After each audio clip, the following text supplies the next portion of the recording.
Hola, en este video vamos a hablar acerca de la beta-talasemia. Antes de comenzar, es necesario decirles que las talasemias son un grupo polifacético de trastornos heredados que son causados por mutaciones genéticas que disminuyen o anulan por completo la síntesis de una o más de las cadenas de globina del tetrámero de la hemoglobina. La talasemia no es una sola enfermedad, sino un grupo de trastornos que pueden definirse como una afección en la que una disminución de la tasa de síntesis de una o más de las cadenas de globina conduce a un desequilibrio de la síntesis de las cadenas. Asimismo, también produce una hemoglobina defectuosa y al deterioro de los eritrocitos o sus precursores debido al aumento de la cadena de globina que se produce en exceso. Existen muchos tipos de talasemia. Las dos principales son alfa-talasemia, cuando el organismo tiene dificultades produciendo alfa-globina, y beta-talasemia, cuando el organismo tiene dificultades produciendo beta-globina. Ahora sí, podemos continuar con la beta-talasemia. Ahora vamos a hablar acerca de la regulación de la expresión génica. La beta-talasemia está generada por mutaciones puntuales en el gen HBB. La mayoría de las mutaciones que ocurren pueden deberse a 1. Mutación puntual que afecta la transcripción. 2. Alteraciones que afectan el procesamiento del ARNM. 3. Mutaciones que afectan el proceso de traducción. Las mutaciones pueden ocurrir en 3 regiones diferentes que afectan la síntesis de beta-globina. Región promotora. La región promotora controla la iniciación y la velocidad de la transcripción. La velocidad se refiere a la cantidad de proteínas que se sintetizan en un tiempo determinado. Por lo tanto, las mutaciones que la afectan provocan una reducción de la transcripción del gen de la globina. Como se sintetizan en cierta cantidad las cadenas beta, los pacientes presentan una talasemia beta positiva. Terminación prematura. El cambio de un solo nucleótido en uno de los exones conduce a la formación de un codón de terminación que interrumpe la traducción del ARNM, de la cadena de globina beta. La terminación prematura genera formas no funcionales de beta-globina y por lo tanto una talasemia beta 0. Región codificadora. La causa más frecuente de procesamiento anómalo del ARNM. La mayoría afecta a intrones, aunque algunas mutaciones se localizan en exones. Si la mutación altera las unidades de empalme normales, no se producirá el ensamblaje normal y todo el ARNM formado será anómalo. El ARNM no ensamblado se degrada en el núcleo y la consecuencia es una talasemia beta 0. La herencia en la beta-talasemia. ¿Cuáles son los patrones de herencia? En la beta-talasemia tiene un patrón de herencia que ha sido identificado. Dicho patrón es de manera autosómica recesiva. Existen 4 posibles casos en donde se puede expresar las probabilidades de la enfermedad. En el caso 1, uno de los padres es sano y la otra es portadora. El 50% de los hijos es portador y el 50% de los hijos es sano, indiferentemente del sexo. En el caso 2, ambos padres son portadores. El 25% de los hijos es afectado, el 50% de los hijos es portador, el 25% restante de los hijos es sano, indiferentemente del sexo. En el caso 3, un padre es afectado y la madre es sana. El 50% de los hijos es portador, ninguno expresará la enfermedad, pero sí la portará a la siguiente generación. Caso 4. Un padre afectado y la madre es portadora. El 50% de los hijos es afectado y el 50% de los hijos es portador, indiferentemente del sexo de alguno de ellos.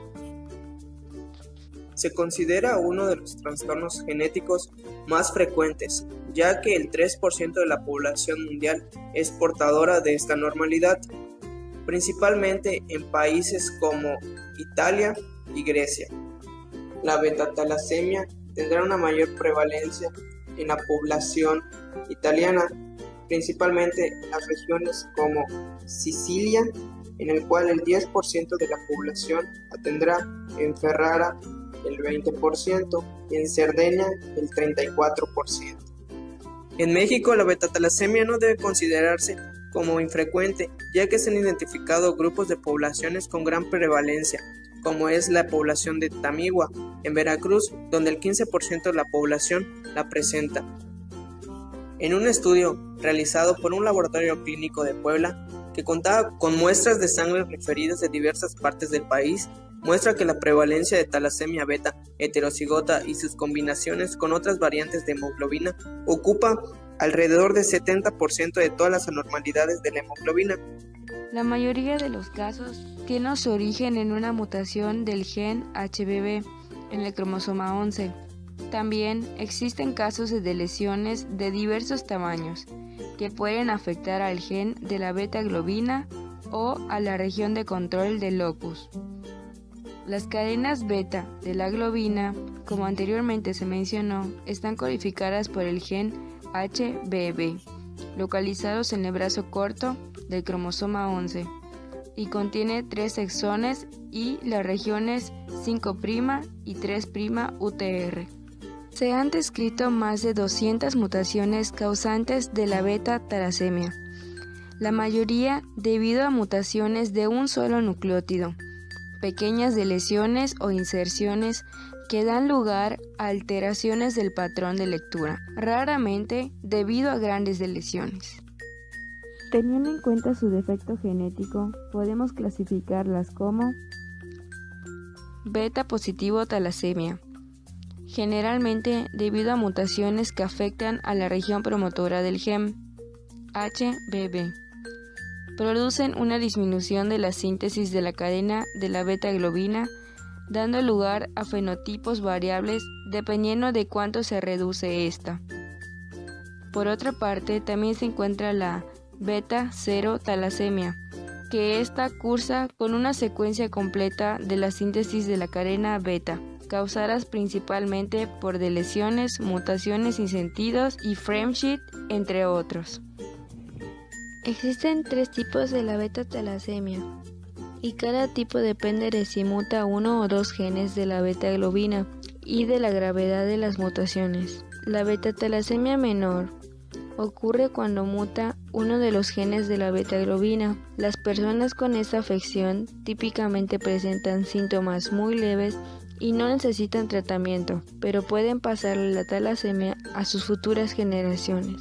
Por lo general, tienen una anemia leve y los glóbulos rojos son más pequeños. Beta-talasemia intermedia. También puede ocurrir cuando mutan ambos genes de la beta-globina, pero las mutaciones son menos graves que aquellas que causan típicamente la beta-talasemia mayor. Las personas con esta afección por lo general sufren una anemia grave a moderada y en ciertas ocasiones requieren transfusiones de sangre de forma regular. Beta-talasemia mayor ocurre cuando mutan ambos genes de la beta-globina. Este es el tipo más grave de beta-talasemia. Los bebés con beta-talasemia mayor suelen parecer sanos al nacer, pero comienzan a manifestar síntomas dentro de los siguientes 2 años de vida. Esta afección causa síntomas graves y una anemia que pone en juego la vida del niño y hace que necesite la práctica de transfusiones de manera regular. Diagnóstico. Entre las técnicas para el diagnóstico de la beta-talasemia se encuentran la PCR y la secuenciación. Las variantes de la PCR que se utilizan para el diagnóstico de la beta-talasemia son la PCR-ARMS, amplificación refractoria de sistemas de mutaciones, PCR-RFLP, polimorfismo de longitud de fragmentos de restricción, PCR-ASO, oligonucleótido alelo específico, PCR-SSCP, polimorfismo de conformación de cadena simple. Cuando las delecciones o duplicaciones no son detectables por PCR o secuenciación, se utilizan kits comerciales de MLPA, amplificación de sonda de ligadura multiplex. En la siguiente imagen podemos observar diferentes mutaciones que originan a la beta-talasemia, con sus respectivas estrategias de diagnóstico. Ejemplo, la técnica de amplificación refractoria de sistema de mutaciones es un método de biología molecular basado en la reacción de polimerasa y consiste en detectar diversas mutaciones puntuales y pequeñas delecciones o inserciones, al emplear oligonucleótidos iniciadores que en su extremo 3' contienen una mutación específica. El ADN a estudiar se hace hibridar con los iniciadores mutados y la presencia de un producto de amplificación de tamaño específico va a permitir identificar dicha mutación. Se debe emplear tantos oligonucleótidos iniciadores mutantes como mutaciones se deseen estudiar. Se utilizan un par de oligonucleótidos denominados control interno, el cual va a permitir conocer si la reacción es óptima. En la tabla se muestran algunas mutaciones con sus respectivos oligonucleótidos iniciadores mutantes que utiliza la PCR-ARMS. En la siguiente imagen se muestra una electroforesis en gel de agarosa, donde se demuestra la presencia de la mutación CD39, en donde a nivel de 861 pares de bases se observa la banda de control interno y a nivel de 436 pares de bases se observa la banda mutante.